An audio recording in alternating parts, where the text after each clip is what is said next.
So what are we really looking for? That question sounds like it's asking an individual a question that is deserves an answer that is specific to whoever I'm asking the question. And so if I ask 10 different people, then they will tell me what they are looking for, which is what they think they are looking for, what they think they want, what they think ultimately will give them happiness. But the question, what are we really looking for, means if our incorrect ideas of what we're looking for fall away and we were left with the right answer, that is, this is what I was always looking for, this is what the seeking is really about, what would that answer be? And so the question, what are we really looking for, is really a statement that is saying what is really available, that is known as enlightenment, is this. And the answer to the question, what are we really looking for, is continuous unbroken peace of mind in daily living. Continuous unbroken peace of mind regardless of the circumstance that we find ourselves in.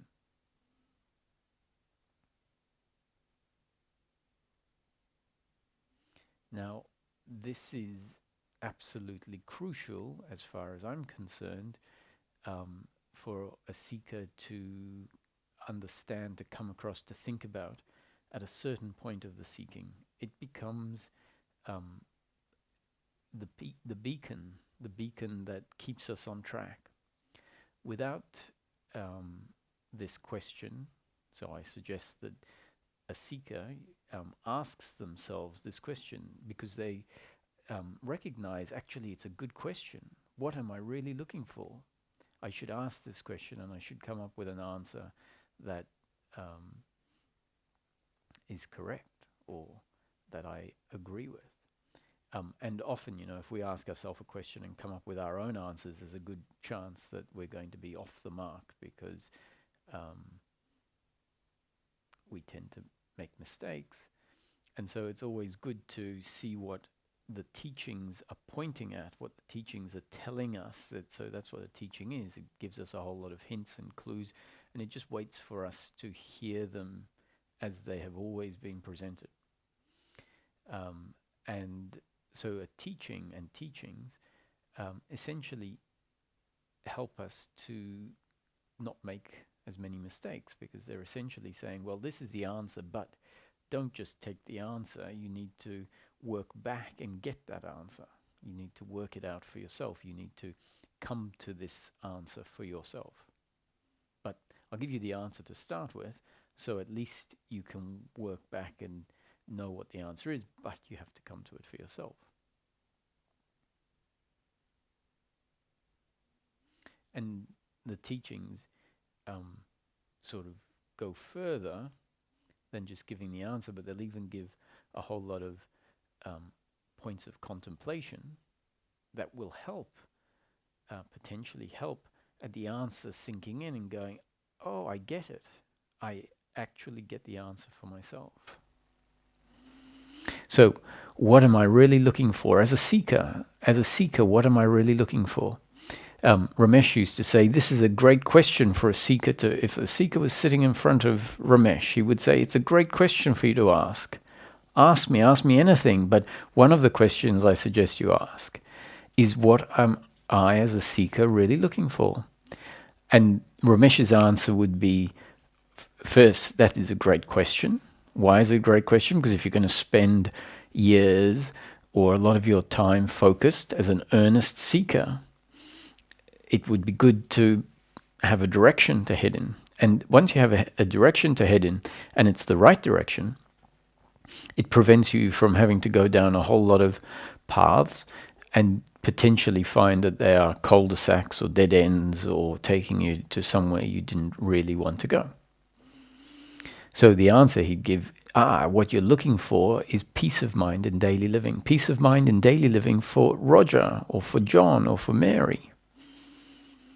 In this life, let the next incarnation deal with their happiness in their life. We're often thinking that we're looking for happiness in the next life, right? So if a seeker is seeking salvation after death, for example, or salvation in the next life, then essentially they are not looking for happiness for this human being in this life.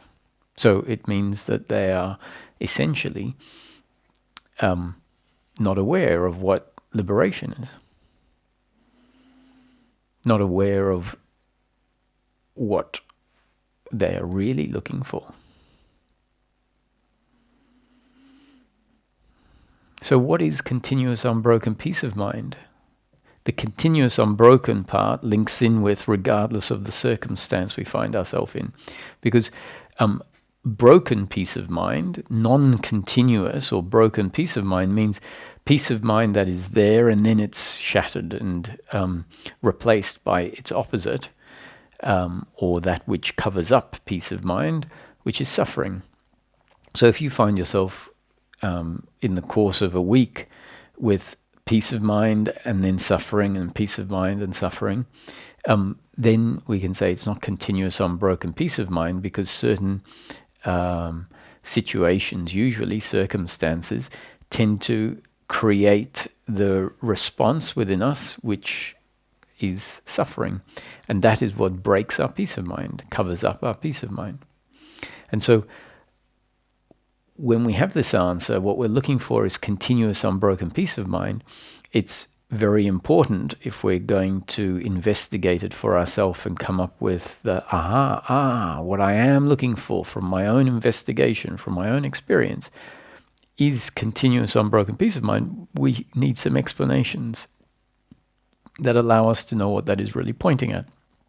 So as I've said, broken peace of mind or non-continuous peace of mind is peace of mind sometimes and peace of mind not at other times, right? What is this peace of mind when it's there? And it isn't a feeling. It isn't a feeling of blissed outness or even the feeling of peace where we go, oh, I'm so relaxed. I'm at such peace. I feel like everything is so calm. That's too pronounced. That's gone into a sense of pleasure, some sort of pleasure, if there is this feeling of peace. What peace of mind, as spoken about within this teaching framework, what peace of mind is the absence of suffering. It's the presence of the human experience where the human being will continue to be in circumstance, continue to experience circumstances either pleasurable or painful, meaning circumstance is either going to be in line with the person's preferences, that would be pleasurable, or out of line with the person's preferences, and that would be painful. So, if you break your favorite coffee cup, small as it may be, it's not your preference for that to have happened, and so it is a small amount of pain. If you stub your toe, that is physical pain. If you lose your wallet with money in it, or someone steals your money, or you have to pay more for an item that you need, or a bill comes in that you weren't expecting, a bill that you were expecting, frankly, is financial pain. Now, because we call it financial pain doesn't mean that it's the end of the world, or that pain has to be extreme. There's a very large spectrum of what circumstance is. But circumstance is always either pleasure or pain. So this description is very useful at us being able to understand the components of our daily life better. So circumstance, always either pleasure or pain. That's all. Never anything else. whatever your circumstances, remember that it's either pleasure or pain, and you'll start labeling it, not in a harmful way, but in a way that allows you to hopefully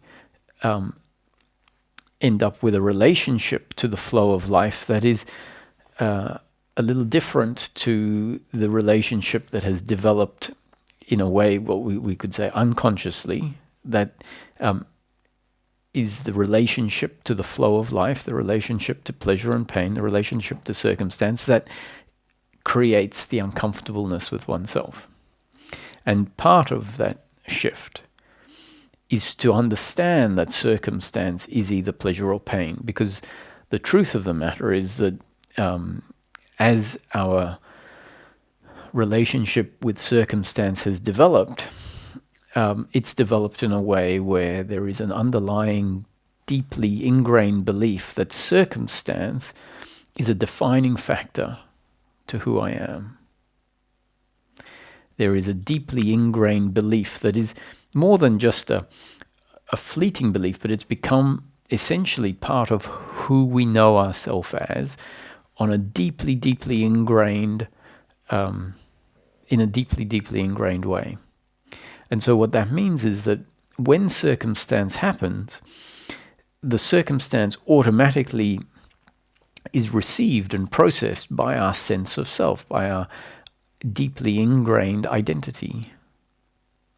And that deeply ingrained identity has become convinced.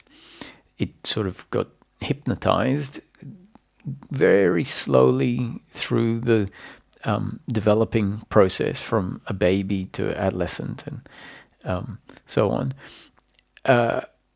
to believe that what it is added to by pleasure and taken away from by pain. And so that means that life is continually creating an inflated or a deflated sense of self.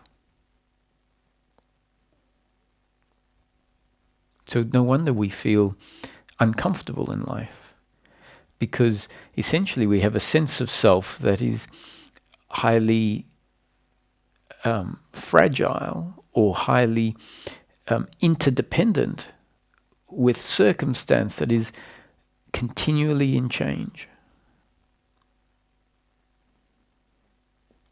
And so there can't be any consistency. It means how we know ourselves as has no stability, has no consistency, has no permanence.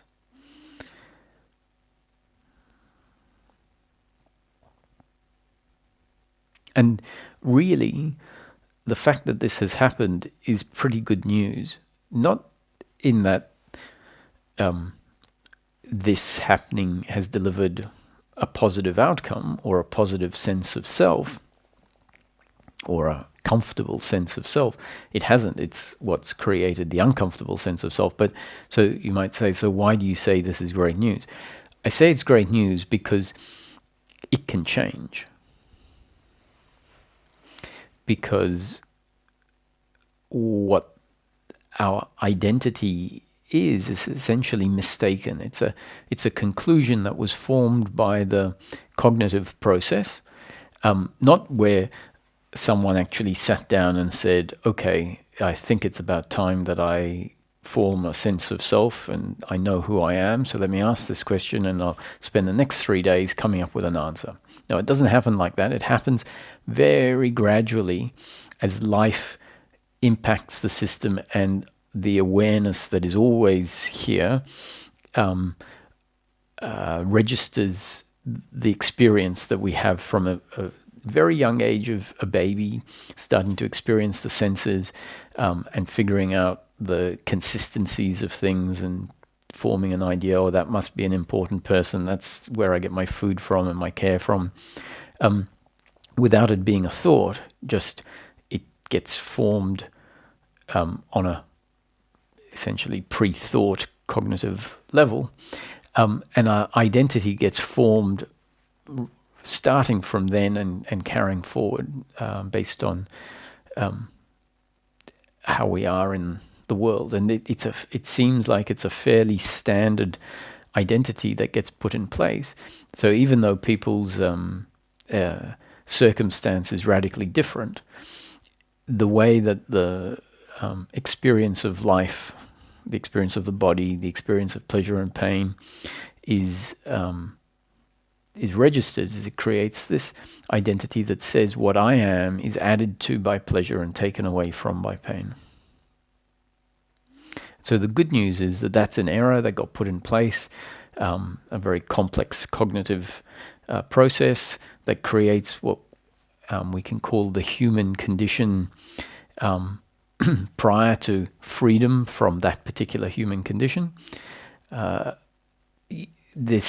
The freedom is still a human condition. It's just a different human condition that doesn't lead to suffering.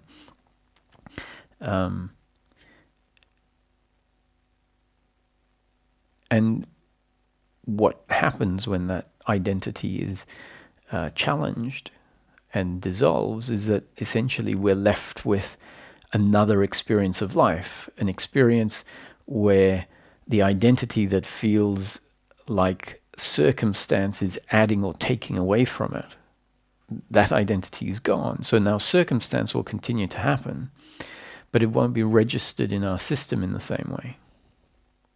It will still be felt, it will still be experienced as pleasurable or painful, but the additional narrative, the psychological reaction, the psychological story, the thinking mind that goes into extensive conclusions about what this means that this has happened, isn't there to do its previous job.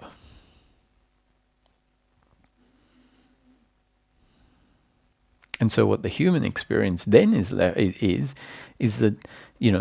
people, there's a good example today is my girlfriend mentioned that someone made a comment because she went through and cleared up some friends on Instagram or Facebook or something.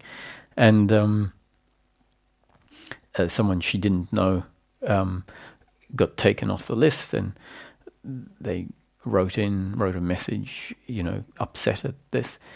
And so there was a story about what that meant, whereas from this side, it was just a clearing of people she didn't recognize names, and it was nothing personal.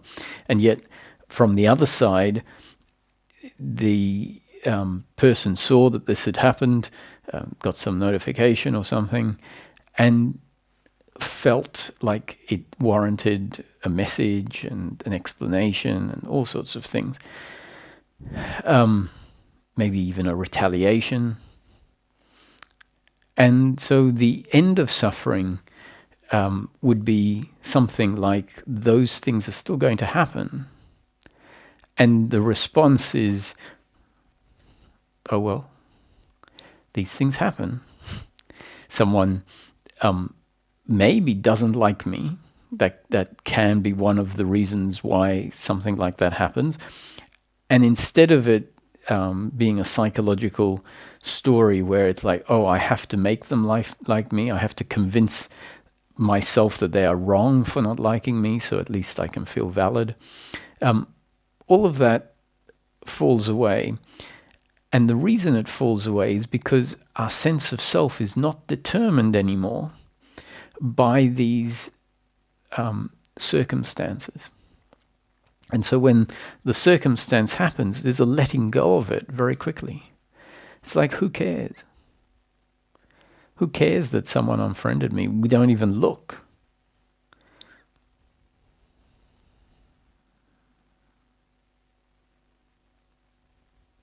And when I say who cares, the reason that it's not important anymore is the one that cares, the one that cared, the one that felt that if they got unfriended, that would be an attack, that would be a proof that they are not worthy or they are not good enough. Basically, it would be not in line with their preference, so it would be pain. And then the story about what that means is the attitude towards the circumstance.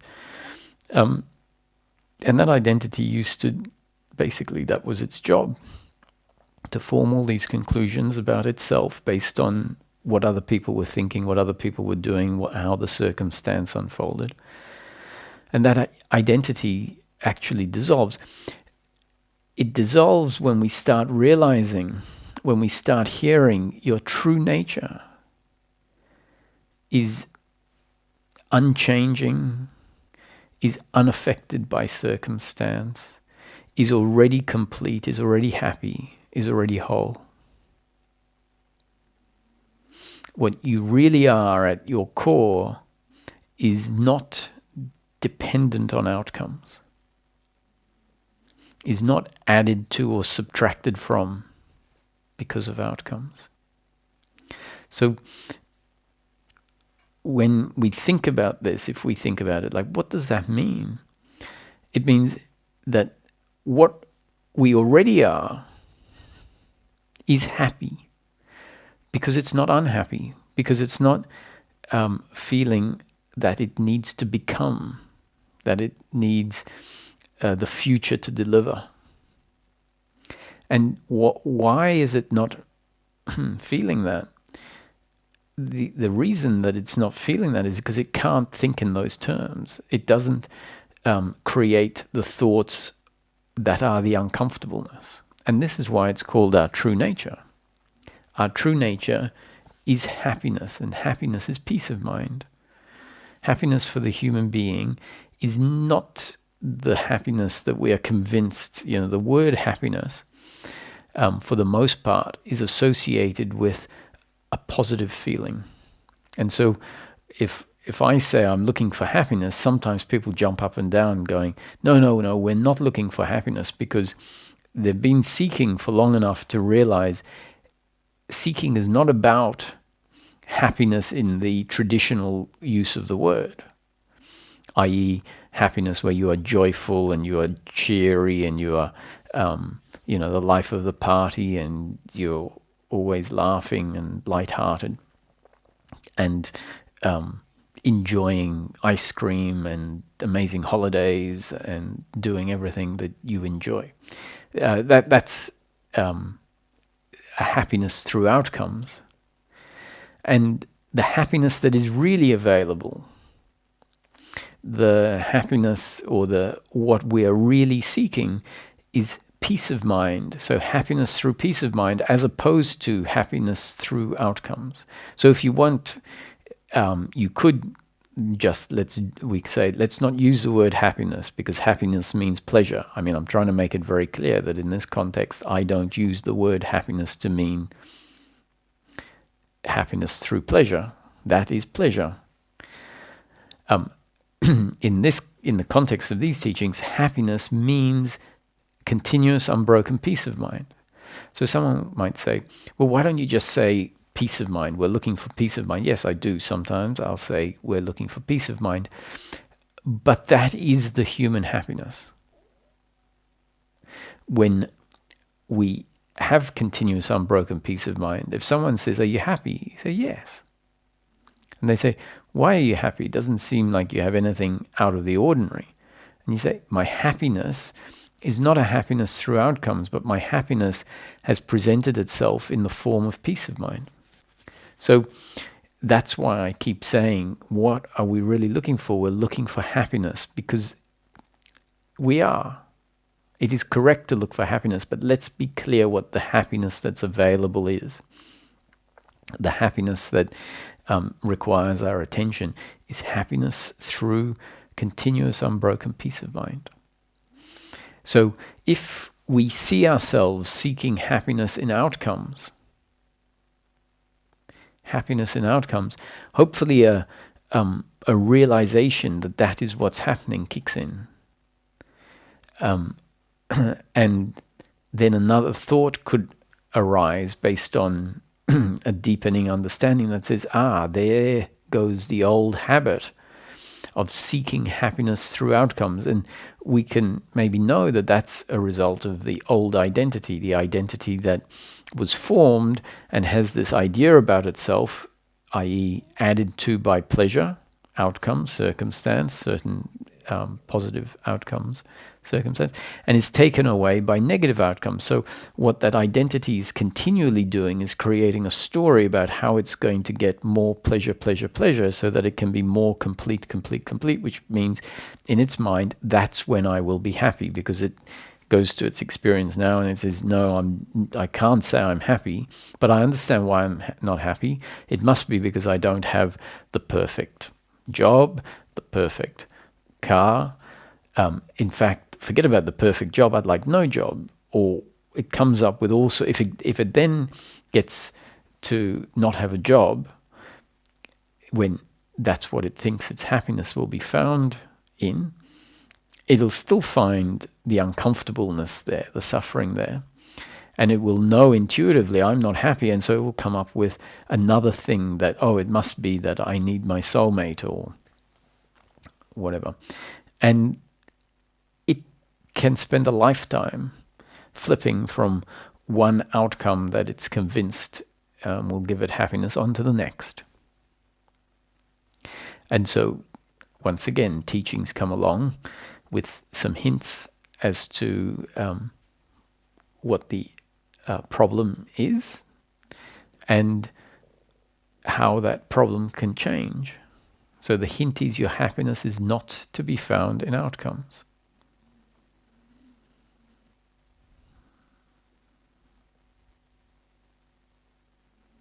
Happiness is the end of suffering. So what is suffering? Suffering arises, in practical terms, suffering arises in 5 main forms. And it's very important to know how the suffering arises so we can spot it.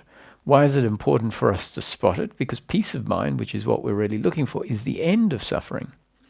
And so each time we see the suffering thinking happen, we can understand at least what our unhappiness is, and there may be scope for that thinking to diminish as it's understood, as it's seen. So if we know that one of the forms of suffering is expectation. So the 5 forms of suffering are guilt, blame, pride, worry and anxiety, expectation and attachment to outcomes. Now, those 5 forms of suffering, they're different in how they feel and what the narrative and psychological movement at the base of that feeling that are all different. Now, the reason that they exist, the first 3, guilt, blame, and pride, are based on a deeply ingrained part of the identity that sees itself, knows itself as an independent entity that is completely responsible for how it functions in life. That too gets put in place gradually as we grow older, from a baby, and the notion, the concept, the belief that gets put in place based on how life presents itself on the surface, right? So you can't expect the system to necessarily form a different conclusion if on the surface it seems that it is all happening a particular way. Then it makes sense that the conclusion is going to be that. And so the conclusion formed is, I am the doer. I am a separate, independent entity that is in complete control and is the author, is the instigator. The doer is the word used in this teaching. The doer of whatever I produce, any thoughts, any speech, any actions, any creation or outcomes are my responsibility because I created them of my own free will. That is the deeply ingrained belief of personal doership. And so we see the other in the same way. We see the other as the doer, an independent entity that is completely in control of their thoughts and their feelings and their actions and their speech. And so when that assessment of ourself and therefore the other is there, guilt, blame, and pride can set in. It's the basis on which guilt, blame, and pride can arise.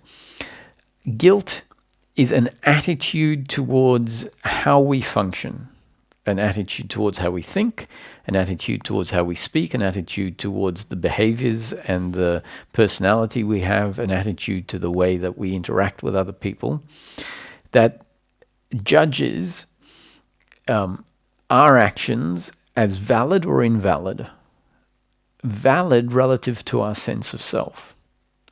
And so if we are delivering outcomes, thought patterns or behaviors or ways of interacting with others that we don't like, that we don't see as beneficial, that we would say, if it was up to me, I would do it differently, which really means the way it currently is not our preference.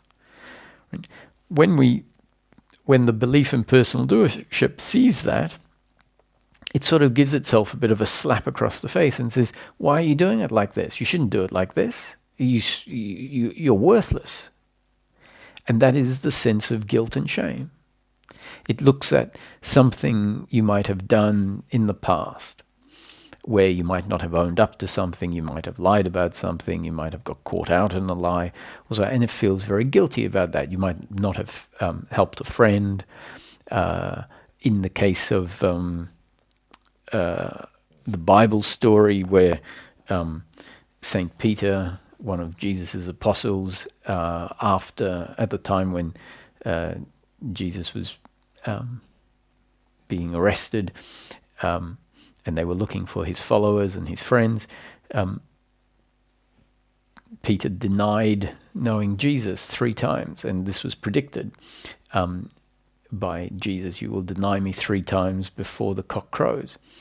And in hindsight, St. Peter looks back and felt very guilty for his denying his knowledge of who Jesus was. And he did it out of fear of being arrested. And the attitude that allows that guilt and that shame to be there is, I shouldn't have acted that way. I shouldn't have thought those things, or I shouldn't have said those things. I shouldn't have felt the fear. Right? And that is based on this attitude that I was in control of the fear, the thinking, the explanations, the words that came out, the behaviors, all of that. And so then the sense of personal doership says, oh, you're such a failure.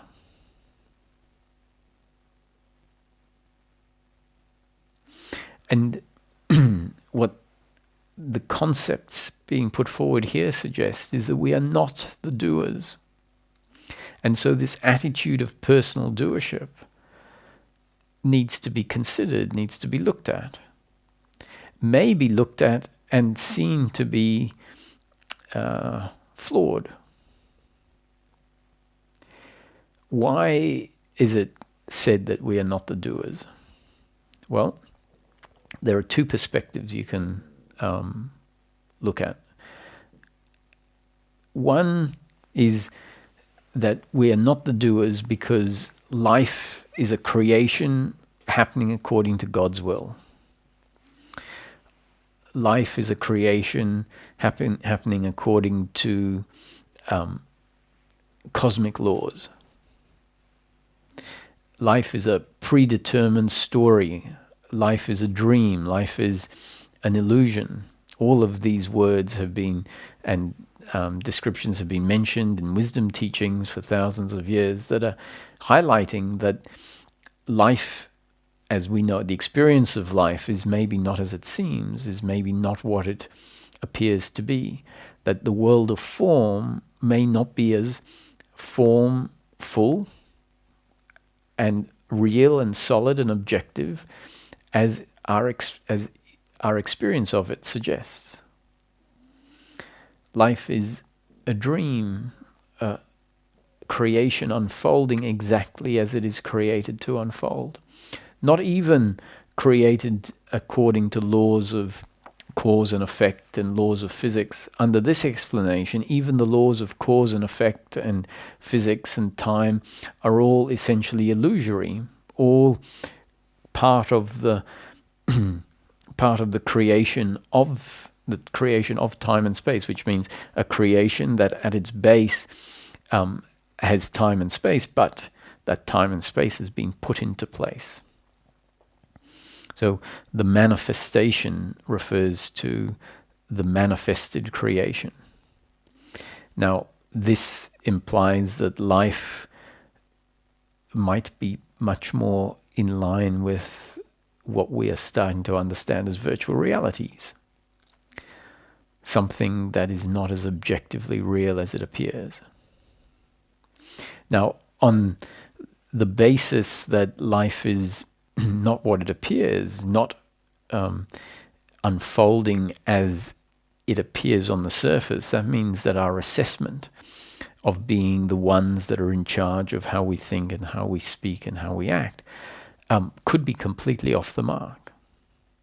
It could be that how we are functioning, how the body and the thoughts are functioning, are imposed in each moment exactly as they would be in a pre-recorded movie, where they happen not because there is some individual that makes them happen, but rather because there's a sort of a preordained, a pre-written, a pre-created script that is playing out exactly as it's meant to play out. So the idea that life is a dream doesn't make any sense if someone is just listening to it, because their experience, how it appears, suggests otherwise, and suggests that there's no reason to think life is a virtual reality or a dream,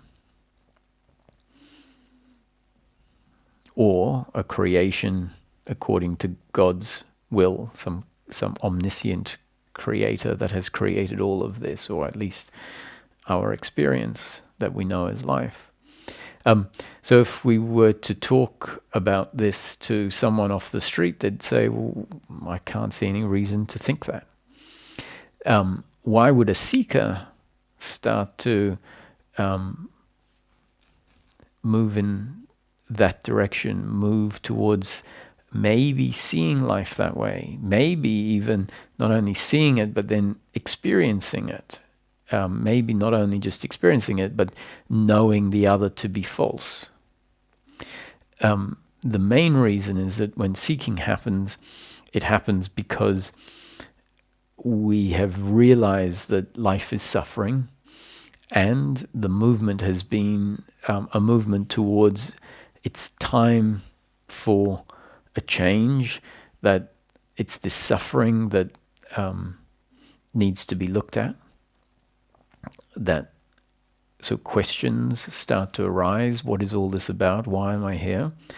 And inevitably that intuitive sense, that movement leads us towards teachings, wisdom teachings that start to resonate with us. And lo and behold, when we listen to the teachings, when we read the teachings that are resonating with us, in ways where we get a sense of this is the truth, because it often starts popping our beliefs that aren't seen as beliefs, and as the teachings start popping the beliefs and they start falling away, little things at first, there is more and more resonance, more and more faith, more and more of a sense that this is the information I need. This is actually delivering the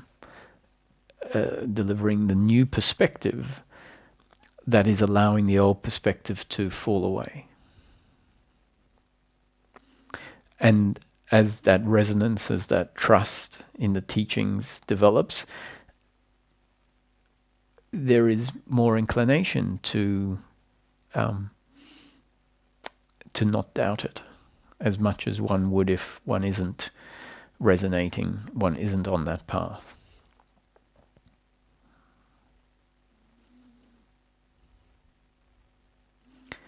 The other explanation, which is a more practical explanation and doesn't require someone to take the big step, which requires faith, which is not something you can generate, but not only faith, but maybe even a capacity to continue making the error of believing.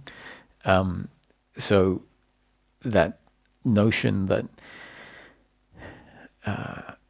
everything is predetermined because it is a creation of Source may convince someone and may bring about very significant change, but at some point there'll probably be a questioning about, is this actually true? Even for someone that has felt it to be very true. And at that point it might be seen that there needs to be something of a backup perspective that also confirms that we are not the doer, that doesn't require us to continue to believe something that maybe is not confirmable. And the other explanation is that if we assume that the world of materialism is true enough, we just need to look at the fact that even from a materialistic point of view, we are not the doers. Why are we not the doers from a materialistic point of view? From a materialistic point of view, we are a biological and psychological entity, a human being with consciousness, because the consciousness is here, whether we take a materialistic view or life is not at all what it seems view. There is consciousness functioning through the human being. That is what allows us to be aware and to contemplate our own existence. There is the sense of I am, I exist.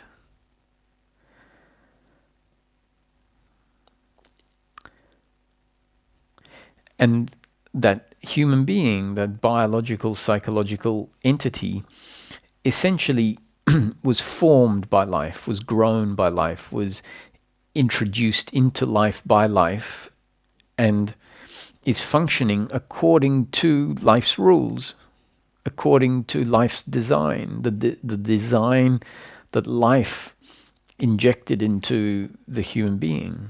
We can't claim ownership over the fact that we have eyes that work and the brain that processes things and immune systems that fight disease, and those are all developments that life developed, and we happen to be endowed with those developments because that is the vehicle through which that consciousness functions. And when we look at it, the thinking, the speaking, the behaviors, the personality are all aspects of that biological instrument. And so the terminology that is used here is your genes and up-to-date conditioning. Now, genes aren't talking about one aspect of the human body, as might be the case in medical discussion, where you have all sorts of things and genes. Genes in this context basically means the DNA blueprint that was put in place or came into existence when the sperm and the egg came together, and that all there is the genes, essentially. What is referred to here as your genes is what that blueprint has turned into, which means every single part of the physical body, including the brain and its structure and all of the outputs of that structure. However, that the genes or the DNA, that blueprint that has grown in life, hasn't grown in some insulated, isolated vacuum. It has grown in essentially the laboratory of life. And life is in each moment delivering new conditioning into the environment that body develops in. And the body is developing all the time. It didn't stop developing at the age of 2 or 3 or 5 or 10, or when we get to 20 we go, oh, now I've stopped developing. It's always changing. it's getting older and it's in a continuous movement according to the blueprint and the environment in which that growing blueprint exists. And so if we can get our head around that and stop seeing things separate, we'll see that genes and up-to-date conditioning essentially are not separate. And so what it's saying is there is a biological entity with a psychological component to it that has been put in place by life, and that in each moment the human being is exactly the way it is in that moment, which is never before been that way and never again will be that way. It is in that moment exactly one way according to two factors, the genes and up-to-date conditioning, neither of which factor has the human being ever been in control of. And so in a particular moment, the person finds themselves in a particular circumstance, and there are thoughts, there are feelings, there are emotions, responses, actions, words, and all of that is happening exactly as it has to happen given the fixed components in that particular moment, meaning the circumstance exactly the way it is, and the person's genes and up-to-date conditioning exactly the way they are. And if this is sort of understood, because we're on the materialistic explanation here, in a mathematics sort of sense, and the DNA, the structure can be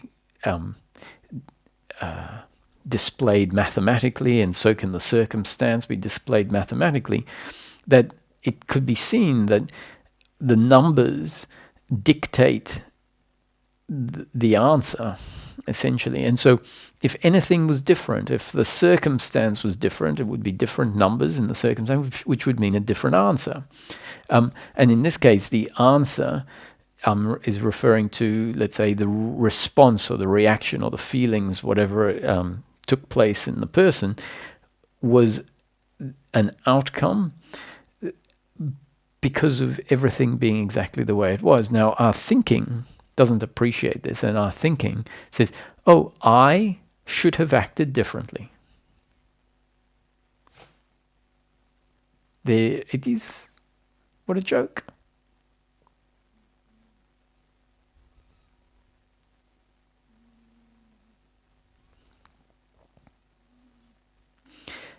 That thinking shows that there is not an appreciation that everything happens because of all the variables being set up a particular way in that moment. What that thinking has done, it has inserted into the mix a variable that doesn't really exist, and that is the idea of a me doer that is sort of separate from the circumstance, separate from the genes and up-to-date conditioning, and is this free will agent, this volitional entity that has chosen how it will act and how it will think and how it will feel. And so all of the movements that come out of this biological, psychological entity are, by the psychological entity or identity of personal doership, are by sleight of hand attributed to this doer identity that doesn't exist except as an idea. And so what's happened is that in this thinking process, what is really happening is overlooked. So instead of the outcome being attributed to genes and up-to-date conditioning, or attributed to the human instrument as it is according to everything that came before, the 13.5 billion years that came before, has resulted in things lining up exactly the way that they have. That isn't appreciated. That's not the attitude that has been put in place by life. That's not the identity that has been put in place.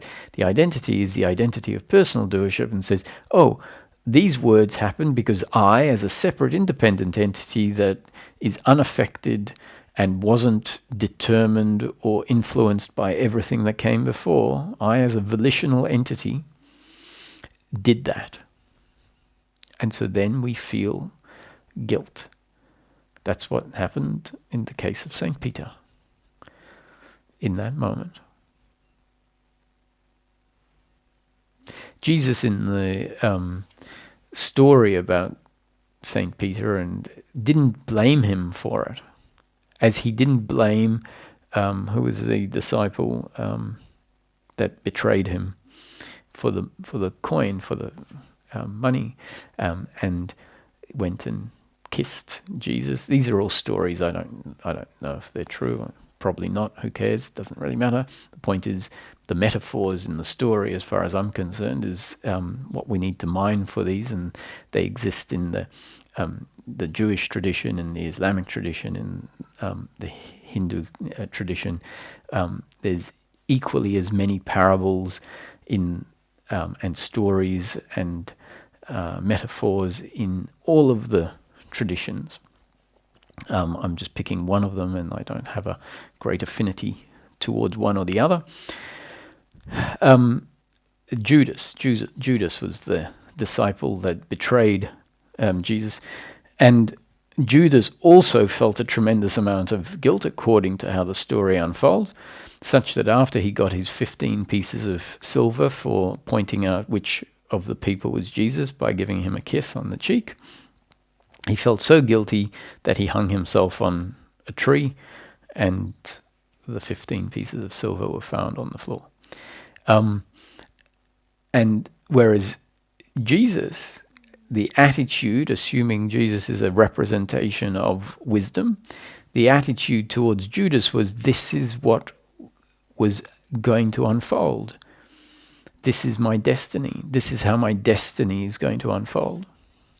So along the same lines, when the guards came to arrest Jesus, St. Peter got out his sword and reportedly, I had to say this is stories because I don't want people to think when I'm saying this that I have a belief about what the story is saying. To me, it's a story, may or may not have happened, not so important whether it happened or it didn't happen. So in the story, St. Peter cut off the ear of one of the guards, and instead of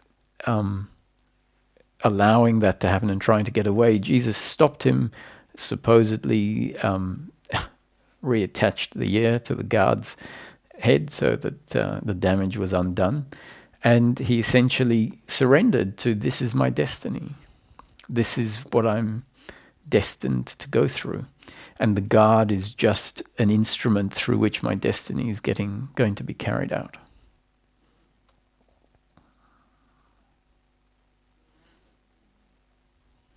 So instead of feeling blame towards Judas and towards Peter, who would deny him 3 times, Jesus looked at that as a happening.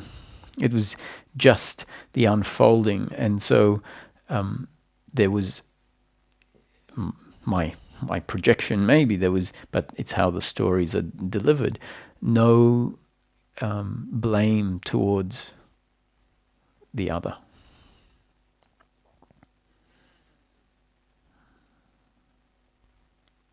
Because the identity of personal doership is not there, and therefore guilt, which is the attitude to one's own actions that are maybe not delivering pleasure but delivering some form of pain, the attitude to the other's actions where they deliver pain and not pleasure, and the attitude to one's own actions that deliver positive outcomes, pleasure. That attitude of pride, the attitude of blame, the attitude of guilt can't arise because the belief that I am the doer isn't there. And the belief I am the doer, it falls away when it's seen to be so implausible, when it's seen that there is a belief that has created an entity that doesn't exist. An entity that is a separate, independent, volitional identity. Whereas in fact, what there is a biological, psychological instrument, which is a result of the genes and up-to-date conditioning, and therefore the speaking that is happening through this body-mind organism is a happening according to God's will or cosmic law. Cosmic law, in this case, means the laws of materialism, because we're talking about the materialistic explanation.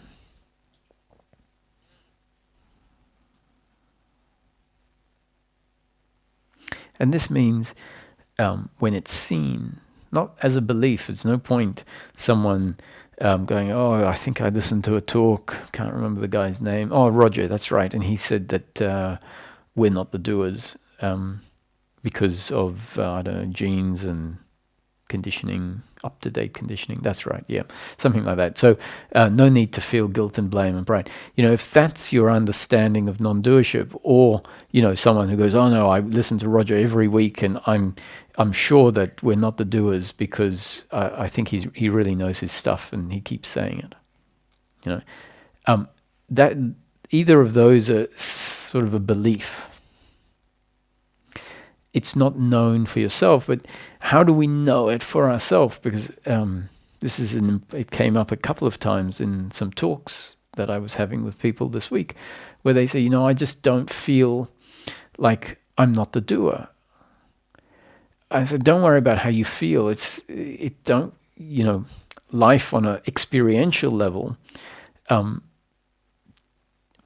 feels very different to the truth of the matter, let's say. That there is a difference between the practical and the theoretical, and both the practical and the theoretical are true, and yet they sort of say different things. But different, not in a contradictory way, but in a paradoxical, complementary way. So what's an example of the difference between practical and theoretical? So once again, on mathematics explains a lot about the physics of the universe. If we assume the universe is a closed system, if I do this now and I'm moving the air particles, that is essentially affecting the whole. That my moving of the hands has changed every part of the universe. It's a ripple effect throughout the universe. Now, that is theoretically correct. In practice, the force that my hand is imposing on the air is not going to deliver any practical change or practical effect, 10 meters away from me. And yet, on a theoretical basis, there will be a change in every part of the universe because of the moving of the hands. But in practical terms, there is no effect of me moving the hands. Now, that doesn't mean that, in practical terms, there's no effect, so it doesn't exist. The effect doesn't exist. It does. The effect exists. But in practical terms, we don't notice the effect. So we might, in terms of the feeling or the practical, feel like the doer, which doesn't mean we are the doer. So in theory, we might not be the doer. So if someone says to me, I just don't feel that I'm not the doer. So, okay,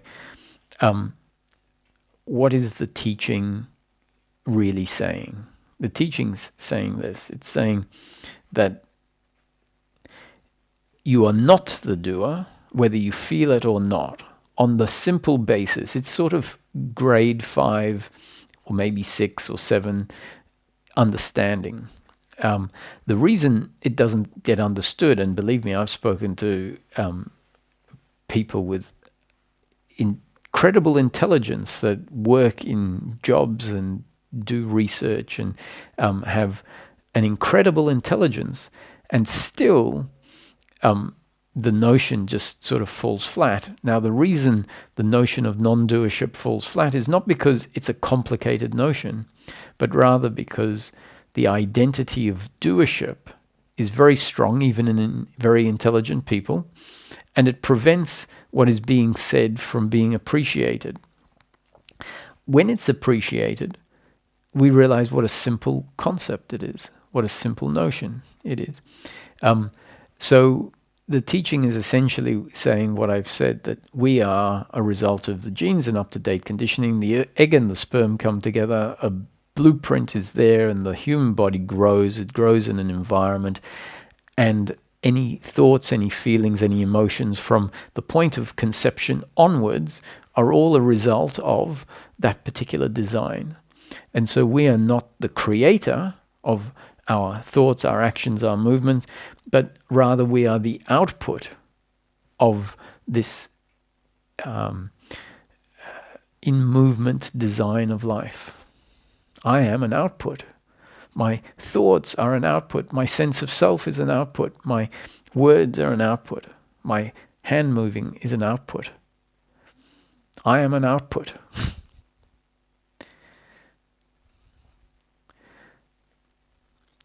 That's all it's saying. And the guilt is not the doing of someone either. There is no doer of the guilt. The guilt is also part of the biological, psychological instrument that has been developed by life. So even the guilt is not something that is our doing. The pride, the expectation, the worry, all of those are happening according to cosmic law. So hopefully something that I've said, my hammering home, it's not a hard concept, like really grade 5, grade 6. So often we, in spirituality, we like it when physics starts sort of talking in terminology, or not necessarily terminology, in concepts that we sort of are on track with as seekers, oneness and interconnectivity and the sort of nature of consciousness and the illusory nature of life, the non-causality, the spontaneity of life. All of these things are aspects that physics can agree on and is observing more and more as there are more and more physicists observing the nature of life from a physics point of view. And so we can get lost and think that the understanding is very complicated, and now finally physics, with all of its complications and its complexity, is starting to see what the sages have seen for thousands of years, which sort of implies, the sages had this great capacity of seeing the very complex. And now physics is giving us these answers, and it's not really doing that whatsoever in my mind. What's happening is there are people that are observing life on the micro level because it's interesting for other objectives, really, for them in terms of development of projects that require quantum mechanics and what have you. And so they're doing observations and experiments, and the implications that come out of what they're seeing in these experiments is what's important. The implication is, I simply am not a separate entity with volition. I too must be part of the whole and not separate from it, and therefore completely influenced by the whole. It's a very simple implication that might come out of a very complex experiment, but the implication is something that you could have without the complex experiment. It's just that the identity of doership is so deeply ingrained that a lot of people need a lot of convincing, a lot of proof, in a way, for the system to go past its beliefs. And the physicists might be in a lucky position because they're doing these experiments and they're thinking about this and they're thinking about these things that can allow the implication, a very simple implication, oh, I'm not the doer, which, it doesn't have to be a physicist. You think physicians, doctors should really understand that, just in the same way that someone's kidneys function independent of a doer, that a doctor should be able to see someone's thinking is a function, just like the processing of body substances through the liver. And the way that we feel, the way that we act, is all completely determined by very complex functions. And where is the individual other than an output of these functions? Where is the one that we can say, you are responsible for what you did and you could have done it differently? I mean, I'm not suggesting that we say that the person is not responsible in such a way that there are no consequences for the actions, because even if there is no doer, consequences will impact and influence how society develops and how the non-doer functions. So the consequence might still need to be there, punishments, etc., and rules, and if they're broken, consequences to the breaking of the rule. But in delivering the penalty, it doesn't mean that we're saying, oh, there's a penalty because you're the doer. The penalty is simply a consequence to an action. The question of a doer is a different thing altogether. The question of a doer comes down to our psychological attitude to whatever happens through us and to what we see happening through the others. So we can penalize the other and then not hate them, on the simple basis that we understand that this is life unfolding.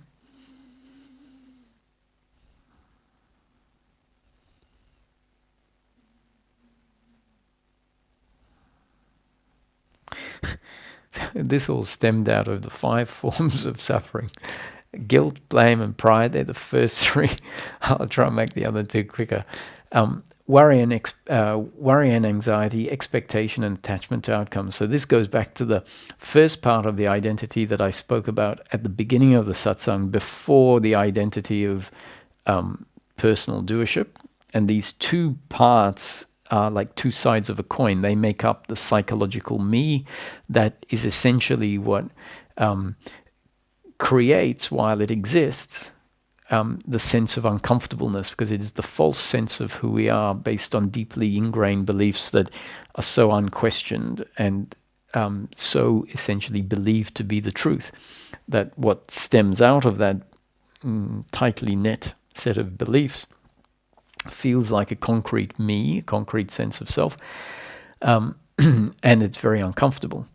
The true nature is the absence of that.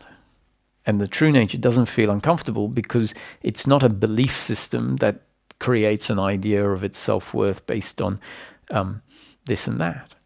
It's just very quiet and still and okay already, at peace. So the worry and expectation, worry and anxiety, worrying essentially about what the future will deliver.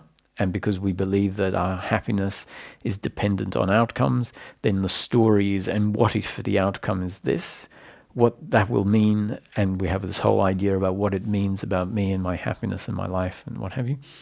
And similarly, expectation and attachment to outcomes is the same idea that what I am is very much dependent on outcomes, and I feel crappy at the moment and uncomfortable at the moment must be because I don't have outcomes, because life is not perfect.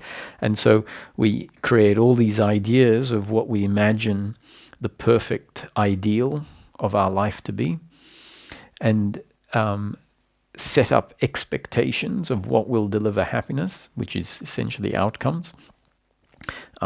Soulmate is the number 1 leading attachment to outcome. That's attachment to love, essentially. And money is the other one. So we deeply believe that we will be more complete when we have love from the other, and when we have financial resources. That means we can get more and more physical pleasures. Then in close third place is achievement, creativity, being good at things. Because if I'm good at things, I can feel good about myself and people will love me. So I can love myself for the good things that I have achieved, which is the wrong reason to love yourself. And other people will love me because they'll see all the good things that I've achieved. So you can see that soulmate, money, success is all about I will be complete when I get these things in the future. And so that identity falling away, all those thoughts, all those motivations fall away. And not only the thoughts, but the sense of lack that drives us to seek happiness through outcomes. It's all a feedback loop. If we didn't feel unhappy because the psychological identity was put in place at a very young age, if that hadn't been put in place, we wouldn't end up forming the conclusion, oh, I must be feeling bad because I don't have these things. Because we wouldn't be feeling bad, so we wouldn't say, I must be feeling bad because I don't have these things. We'd be feeling fine, like everything is okay, not feeling uncomfortable with life. And we wouldn't then be craving all of these things that we inevitably crave when the uncomfortableness is put in place.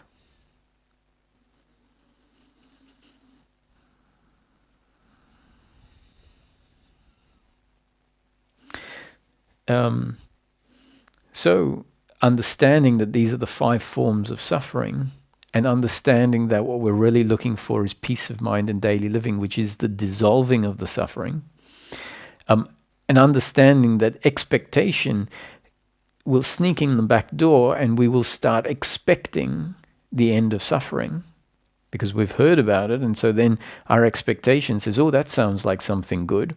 I will be happy when I have that. So it becomes a new form of expectation. And so understanding the different forms of suffering means we'll catch out.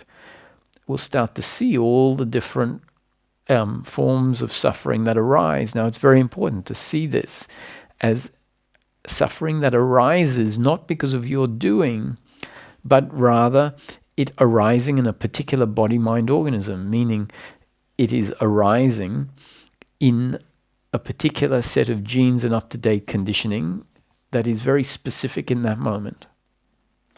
And so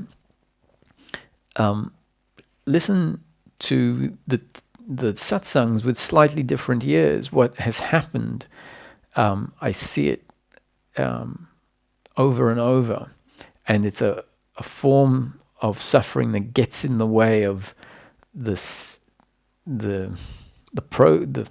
movement happening, is where the seeker is attached essentially to peace of mind, to the end of suffering, because they've heard it. So a lot of teachings won't talk about peace of mind or the end of suffering because that teaching doesn't deal with the forms of suffering in a sort of conceptual way using clarity. It uses a different approach. So I'm not suggesting that because it doesn't use conceptual forms and clarity that it's not good. It just is using a different methodology.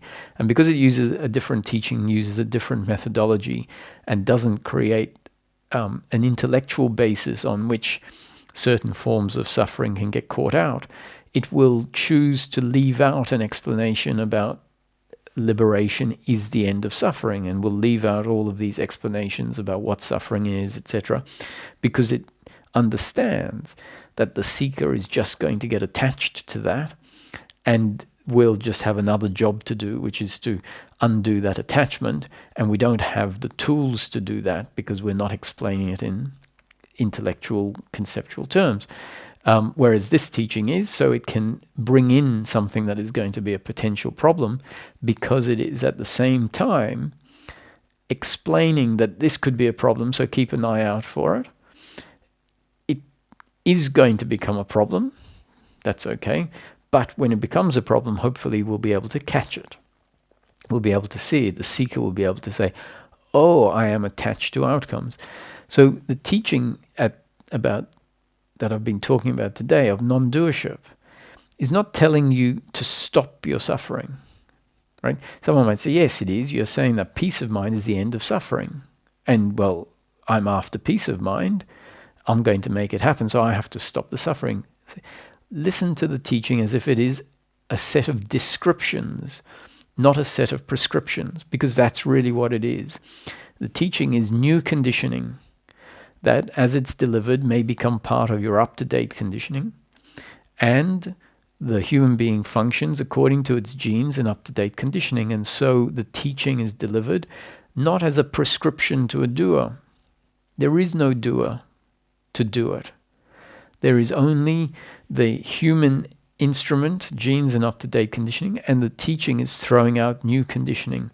And it's much more effective if the descriptions are seen as descriptions, which means notice to the extent that it is possible. So I'm not even asking a doer to notice. This is more conditioning that says, instead of trying to get an outcome, just let's see if this movement happens.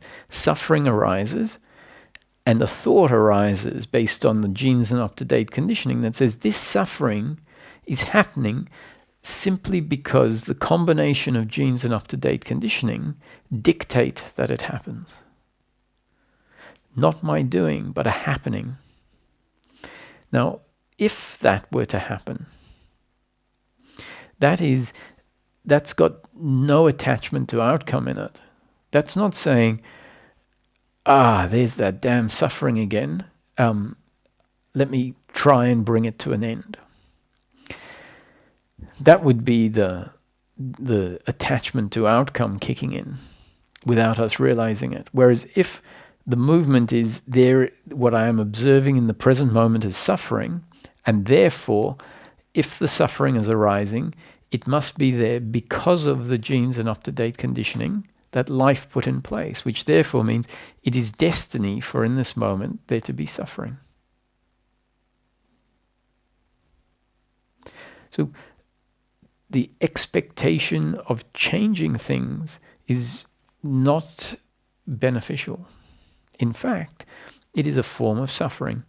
So if you listen to the talks, it's very easy to hear the words. Sometimes the sentences are phrased in words that seem very much like a prescription, very much like I'm talking to someone who is a doer and telling them to do something. Abide in I am, for example. Abide in I am is the suggestion that when thinking or suffering, the thinking mind, the blame, the shame, the expectation, the worry, when that's happening, a thought might arise that says, stop.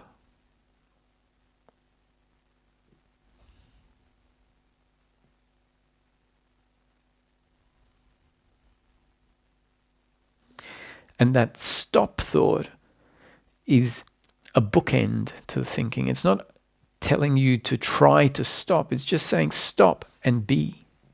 And if that happens, right, that is what we can call abiding in I am.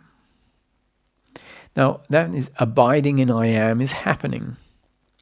There isn't someone doing abiding in I am. What has happened is thinking was happening.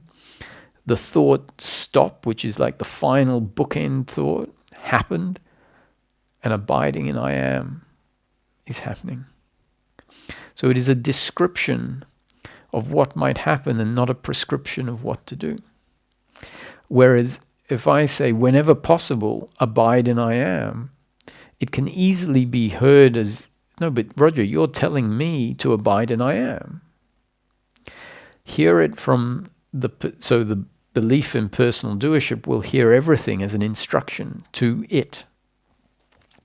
Whereas you can go back over the talks, and if you listen to it, not from the point of view of a doer, but rather of a description about something that might happen, think about the concepts, right? It could be words that I say. Just think about what has been mentioned in the talks. What it's saying is not you need to think about the concepts. It's saying what might happen is that tomorrow or later on today, thinking about the concepts might happen.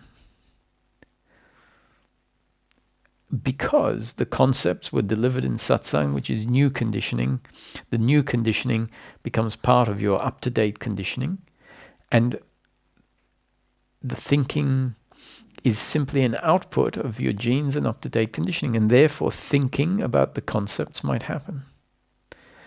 The phrasing that says, Peter, whenever you can, think about the concepts. That is new conditioning, not an instruction to Peter or doer.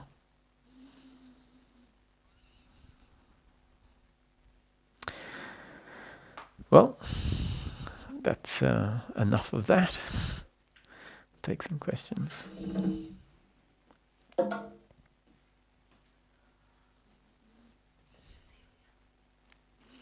Hi, Cecilia. Hello, Rod. Thank you very much for what you do, first of all. Thank you. You're very welcome. And I'm going to try and ask the question, although it's really hard to really talk about these things because they are really beyond words. I'm, for my body-mind complex, surrender resonates better with my body-mind complex, the body-mind complex that I am, than self-inquiry. Mm-hmm. So I wanted to say that. I'm perfectly aware that I am not the body, I am not the mind.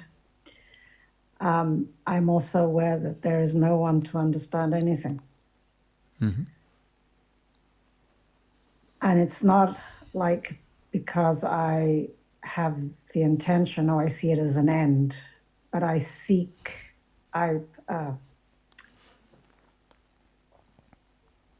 like liberation, in the sense that I would like to be able to engage better in a practice, in a second by second practice. Mm-hmm. That would allow me more and more to abide in the I am. In other words, to really divest until there really is no one to understand anything. Mm-hmm. And that I hate to say I, because it's still the body-mind complex. And I just asking, how can what is the practice that I can engage in, as I said, second by second, so that becomes ever clearer, and I can just be. Because the mind-body will take care of itself. It will continue functioning irrespectively of the consciousness, the witness that I am of that. I'm sorry, it's like I can't really find excuse me, I can't really find the words, because it's, no matter how much we talk about this, it's still the body-mind complex articulating, right? But I hope you understand. Yeah, I get it. That's good. So your practice can be the practice of having no practice. Okay. Because the doer or the part that suffers sounds like it wants a practice so that it can do the end of suffering, right? So what can I do? What practice can I do to get me to a point where there is no me? I just want beingness. Say it again. That's all. I just want beingness. I don't want Yeah. to do anything. I don't want to do anything. Yeah. So that's why beingness is the end of the practicer and the end of the practice. So if you ask what practice can I have, I suggest the practice of no practice, which is to realize there is nothing to do. There is no practice to do. And that in itself could be a practice, as in it could come up repeatedly, the thought that whenever you find yourself overly concerned with being, you might realize, my practice is to come back here where I have the practice of no practice. Because it's that, even that desire, the desire for liberation is one of the ultimate hurdles that has to be overcome. And we don't realize that, our desire for freedom, our desire for beingness in itself is an obstacle that has to be overcome.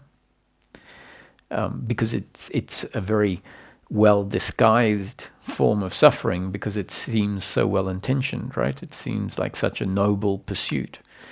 And so it's only when we really start to see the doership and the attachment to outcome in that noble pursuit that it makes sense for us to have the practice of no practice. So I think I won't say any more on it, because I really think that the question was answered with that. Now, maybe you can re-listen to the recording, but I think that's important, because the practice of no practice.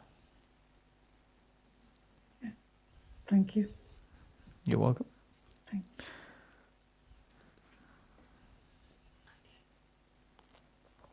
Hi, Akshay. Hey Roger, how's it going? I'm doing very well. How are you? Pretty good.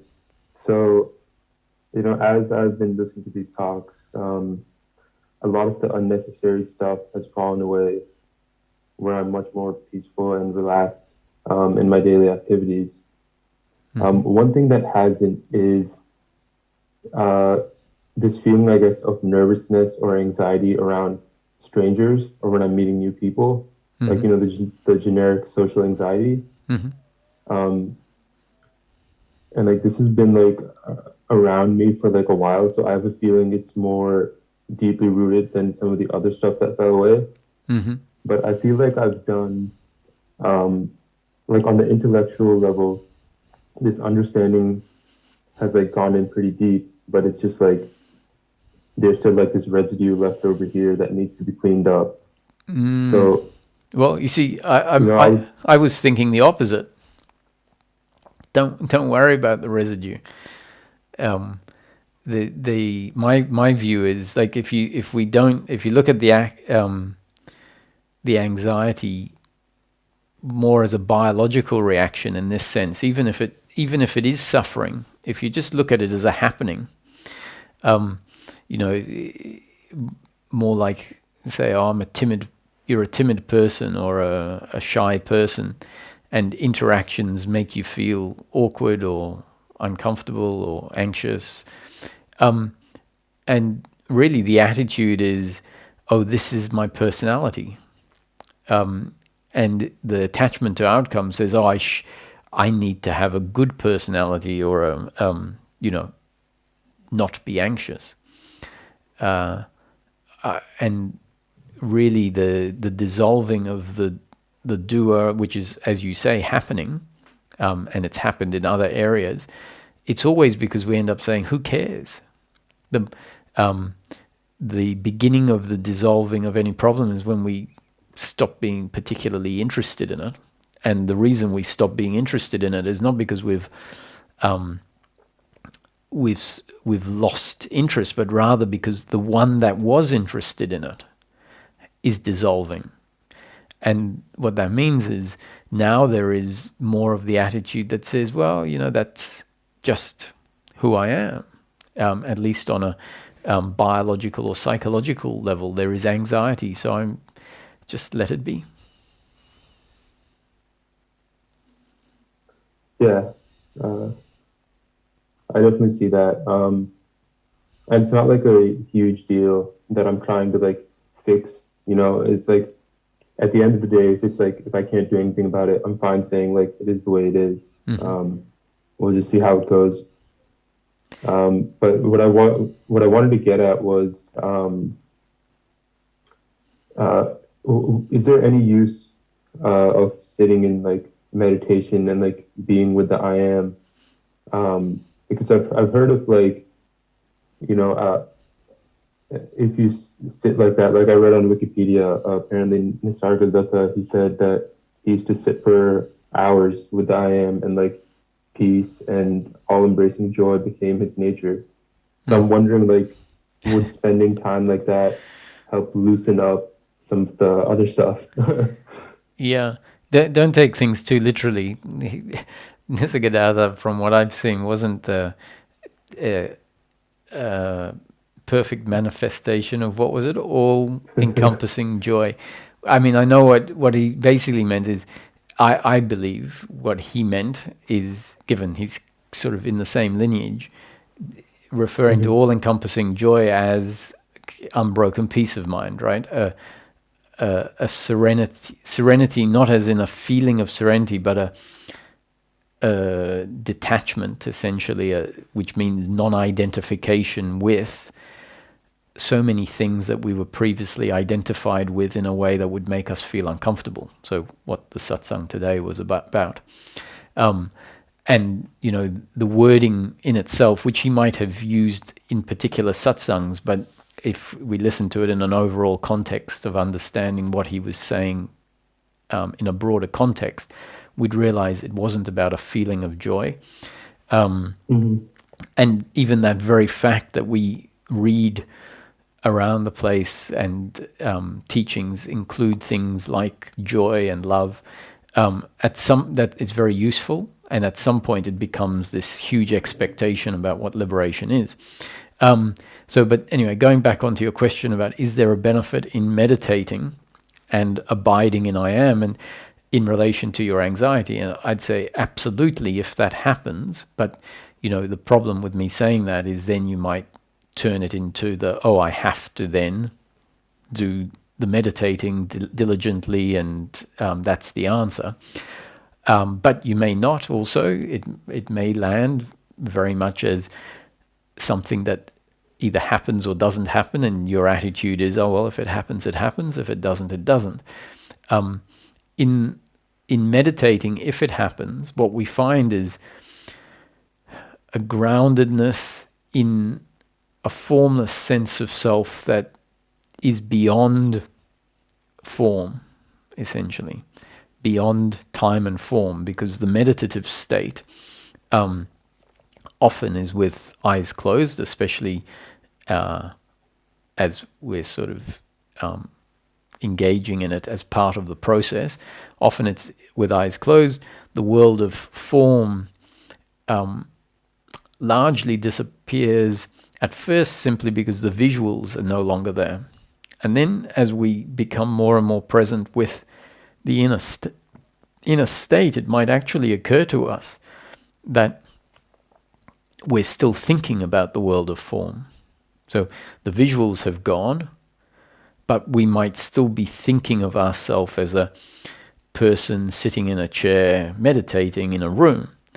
And when that becomes apparent, our meditation can go much deeper, because not only does the visual sense of form of the world fall away when we close our eyes, but when the thinking, very unconscious thinking, that sort of keeps us in the setting that we are remembering from when our eyes were open, when that's seen as being there, and it falls away, and the way that thinking falls away is for us to focus on what really is. And in the meditative state, if you bring your attention to essentially what, from a frame of reference of the body, would be the back of your the third eye or the center of your eyebrow, and when you look there, what you'll find, if you look beyond the imagination of the frame of reference of the body,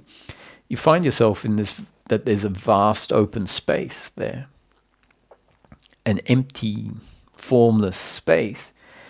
And the more that there is attention on that, not from the point of view of the body, because you realize in that space there is no body, and hopefully the idea that there is a room and a world and a body and all of that, we can pick that up later.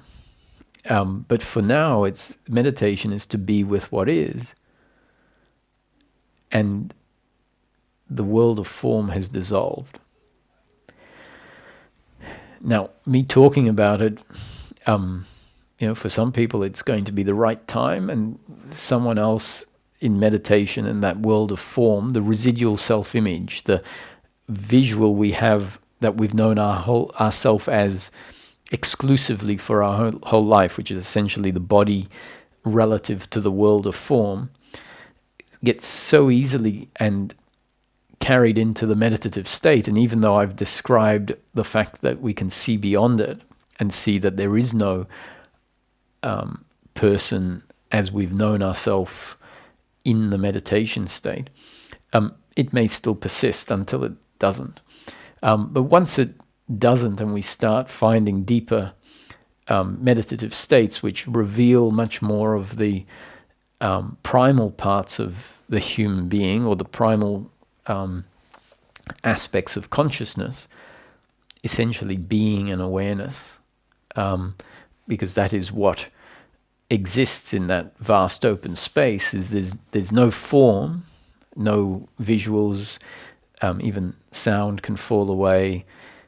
But what doesn't fall away is the sense of I am, or the sense of existence. Not I am as I am Roger, the personality, but the very basic I that Ramana Maharshi used to refer to as I. So the impersonal sense of I, which a lot of people don't like. They can't understand why you would use the word I, because for them I means me as I, the personality, and I, the doer, and I, the problem in seeking, and seeking is about the falling away of the I.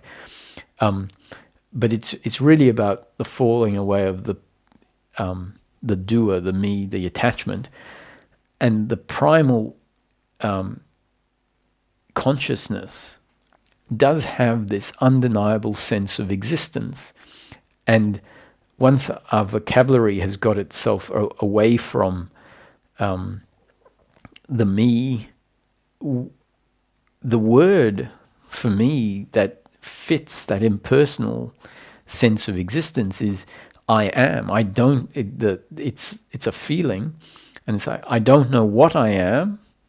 In the meditation, the I amness doesn't tell us what I am, where it's coming from. It doesn't say whether the I amness is coming from a body, or coming from God, or coming from a computer program. There is just an undeniable sense of something that is I exists. And it's not a thought.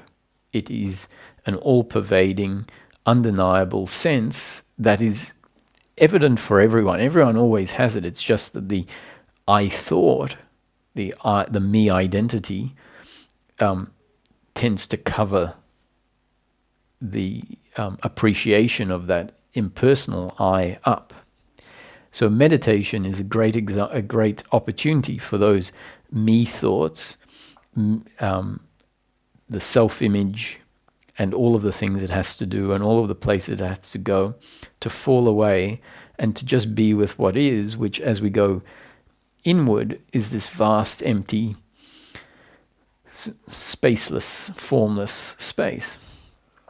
And so cultivating that connection to I am basically means that as we move through life, there is a capacity to drop into that depth, not to an extent where we become dysfunctional, but where we can actually talk to people and be resting in the I am. And so in a situation where you find some interaction and anxiety arises, knowing that our true nature is prior to or beyond that anxiety, and having access to move into that place, an access that maybe has developed over the course of months or years or weeks of an ongoing sitting in meditation, not as the doer, but just something you feel like doing from time to time. And so when you feel like doing it, you do it. That capacity to rest in I am means that in your interaction, the anxiety might arise, and a capacity to drop beyond it happens. And so the more times you drop out of the anxiety into your beingness, essentially it is a withdrawing of a habitual movement of reinforcing things that we have reinforced our whole life, habits. And so that's where and this applies to the previous caller, that where I suggested the practice of no practice. It's this just dropping into being. Whenever we catch ourselves thinking a certain way, thinking, what can I do in order to develop being? It's just stop and come back to the I am. And so anxiety might be something that can be transcended by dropping into I am. So as you correctly said, Nisargadatta said that his guru advised him to abide in I am. That was basically the only sort of suggestion. Being a bhakti, which Nisargadatta was, even though his guru, Siddha Rameshwar Maharaj, that suggested the abide in I am was not solely a bhakti, but more into from the jnana yoga path. At that point, Nisargadatta says, well, that's what my guru said, abide in I am, so that's what I'm going to do. And it seems like for him, for Nisargadatta, abiding in I am was something that there was some access to, because a lot of people would say, what is this I am? He must have had some access, or at least at some point after being dedicated to abiding in I am, it started happening. And he said after 4 years of abiding in I am, self-realization happened. Now, those 4 years are not 4 years of continuous abiding in unbroken I am, and then after 4 years of unbroken I amness, self-realization happened. But rather, this intention to abide in I am is simply an intention that whenever we remember to drop back into being, essentially to drop out of the thinking mind, so all of the guilt, the blame, the pride, the worry and the anxiety, all of that comes from the not who we really are. So the anxiety, if it happens, on the one hand, there needs to be the attitude, as you said, this is what's happening, so there's no need to get too involved in it. But simultaneous to that, there might be the thought, anxiety is not of my true nature, and that can lead to the remembrance, I am, which is the remembrance to drop into the more basic stop and just be. And so I think that's what Nisargadatta's practice for those 4 years is to spend less time in the thinking mind, which is the movement of the not what we really are, the psychological self or the small self, the self with a small s, as Ramana Maharshi refers to.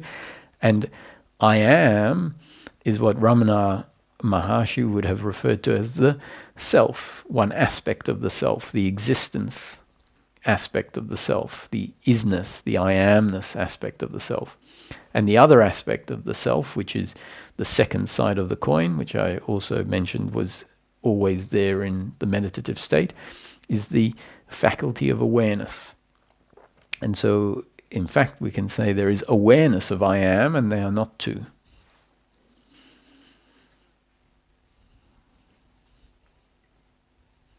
Yeah, thank you. That answer was much better than I could have hoped for. It really resonates.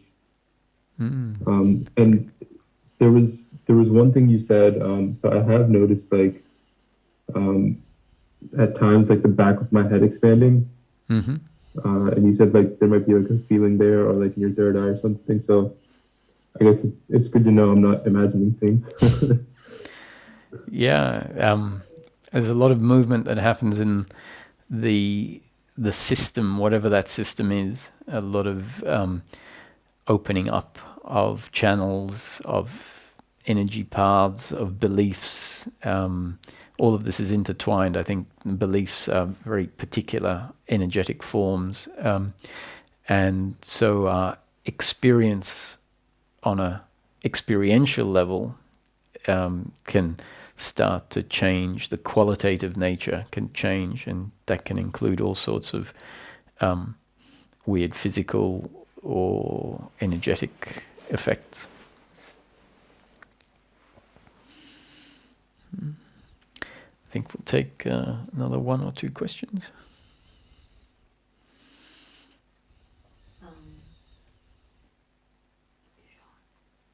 Hi, Sean.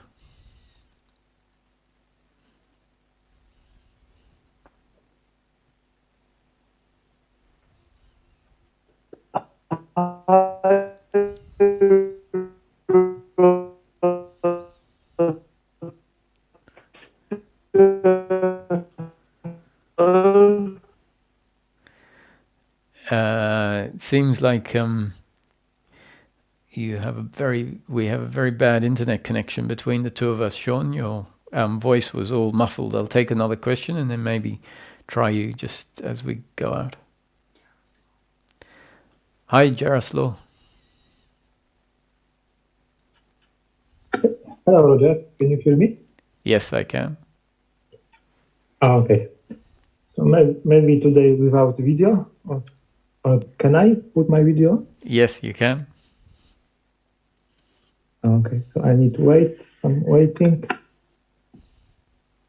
Okay. How are you today? I can't complain. How are you? I'm very well, thank you. Good. But I need to wait a little bit more. Okay. So I'm waiting patiently. Maybe there's some. I can show myself.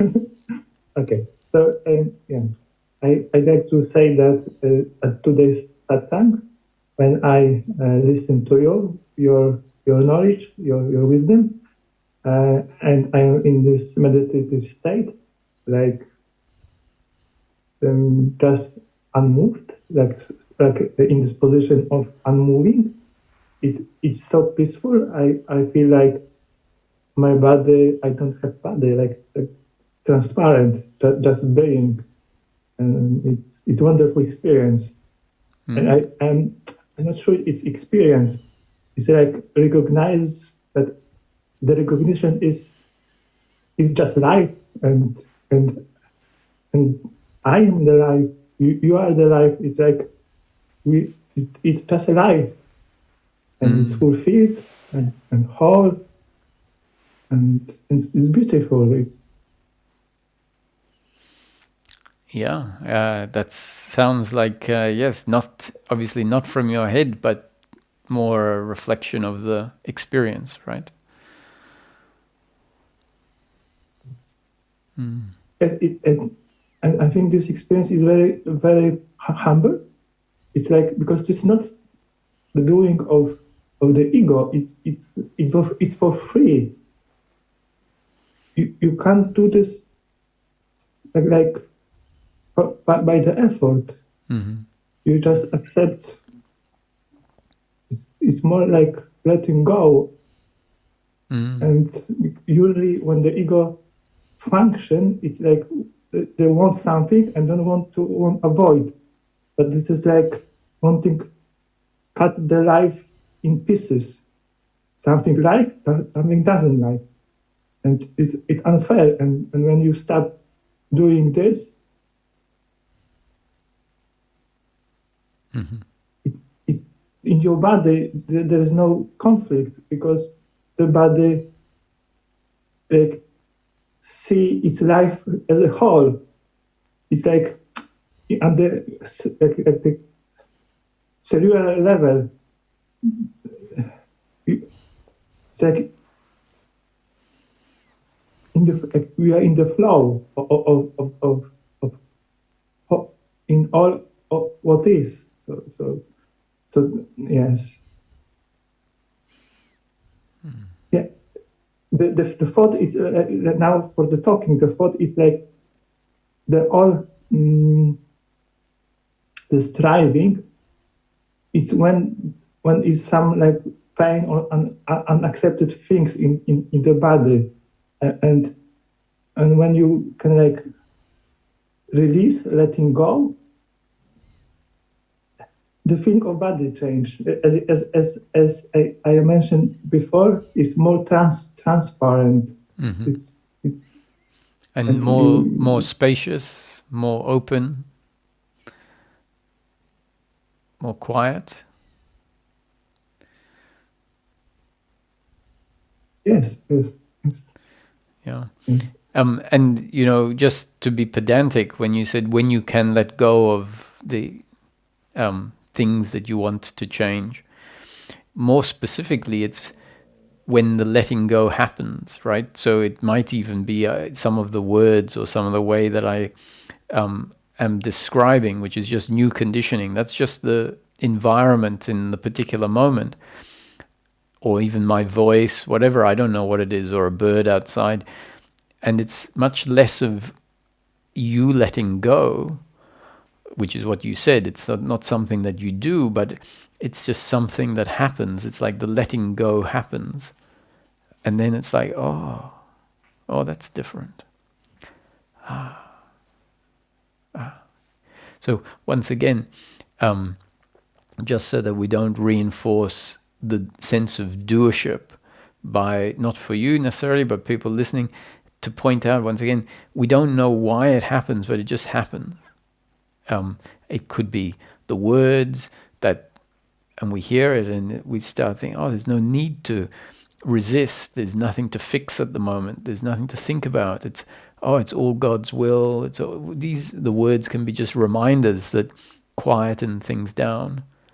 And then we realize, oh, I didn't do it, but something in the environment made it happen. And that's how our whole life is. Like, these words now I'm not doing them, but they're happening because of something that came before. What your words inspired me to make this clarification. Yes, as in your wisdom, as you mentioned, you're very, very Roger. How to say in English? Very attentive.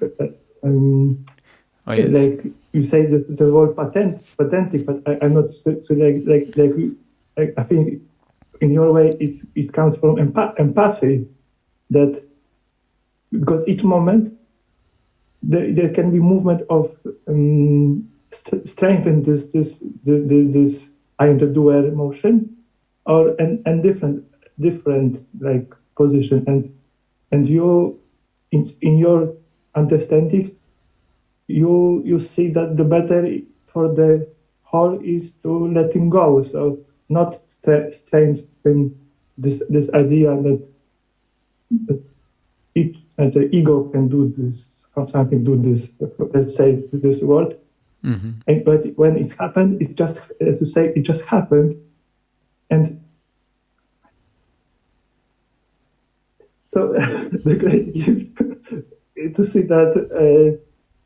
Like you at the moment it's wonderful, and just don't like to block the wonderness by by mistake or something like because in this wonder sometimes in your body there is some maybe I can say in this side I can say like maybe some stress in my maybe body, some as I like the mind can like judge this. Oh, this is something stressful, and usually when you like be like in this observed mode and just let it go and be very like tender for this, and don't do much hello about, oh, now it's a little bit stressed, you just like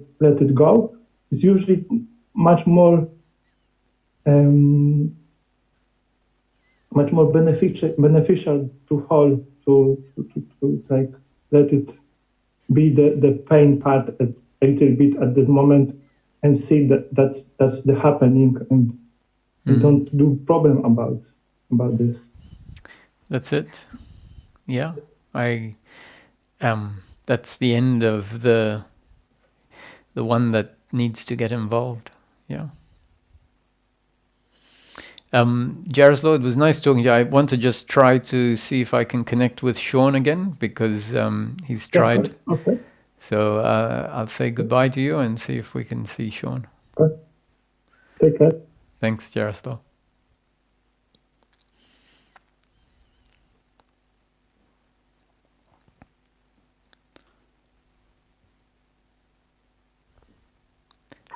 Hi, Sean. Hi, Roger. Yeah. Hi, can you hear me? Yes, now you're okay. Yeah, I'm next to the window. Yeah, I got cut off last time we were speaking, and I just wanted to say how appreciative I am of your satsangs. It like Holger said, it feels like you're coming home. I wouldn't really use those words, but I understand what he means. You know, there's a really mellow, chilled out atmosphere. You know, listening to you speak. Oh, good. Yeah. Lately, my mind's just quiet. It's just. And I think I actually try and think about why it's quiet. You know, it's a bit strange, but yeah, it's all good. But saying that, I was on the phone to Vodafone, and I had to phone them 4 times, and it was 40 minutes each time, and they kept hanging up. And I was getting a feeling of agitation and frustration. Now, is that expectation?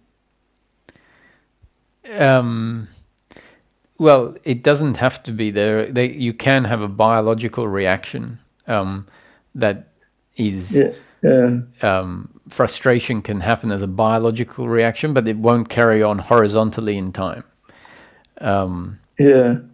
So